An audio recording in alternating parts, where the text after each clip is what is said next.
जगामध्ये हजारो लाखो करोडो अब्जावधी लोक जरी असली ना तरी प्रत्येक माणसाच्या हिताची योजना देवाच्या जवळ तयार असते. त्याला गॉड्स प्लॅन म्हणतात. या गॉड्स प्लॅनचं एक उदाहरण मी तुम्हाला सांगतो. महाभारतामध्ये सगळ्यात वाईट पद्धतीने मारला गेलेला योद्धा कोण?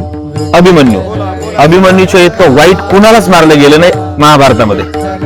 अंत्यविधी करताना अक्षरशः अभिमन्यूच्या शरीराचे तुकडे गोळा करावे लागले आणि अभिमन्यूचा अंत्यविधी होत असताना सगळ्या पांडवांच्या डोळ्यामध्ये अश्रू होते, पण शेजारी उभा असलेल्या भगवान श्रीकृष्णाच्या चेहऱ्यावरती प्रसन्नता होती.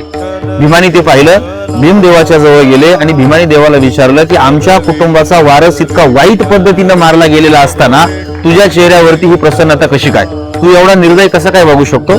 तर देवाने सांगितलं तुझ्या दृष्टीनं पाहिलं तर वाईट आहे, पण माझ्या दृष्टीनं नाही. तर भीमाने देवाला विचारलं की तुझी नेमकी अशी दृष्टी तरी कोणती आहे, मला तरी सांग. तर देवानं सांगितलं की अभिमन्यूला कौरवाकडचे योद्धे 2 तास मारत होते आणि त्या 2 तासाच्या वेदनेमध्ये अभिमन्यूच्या पुढच्या 400 जन्मातील दुःख मी संपून टाकले आणि सगळे दुःख संपून अभिमन्यू आता वर जाऊन सुखात बसलाय आणि तिथून मला हात करतोय. आपले असंच असतंय. एखादी गोष्ट आपल्याला प्रचंड वेदना देणारी जरी दिसत असते ना तरी ती देवाची काहीतरी योजना असते, ती आपल्या हिताचीच असते. यालाच तर म्हणतात ना गॉड्स प्लॅन.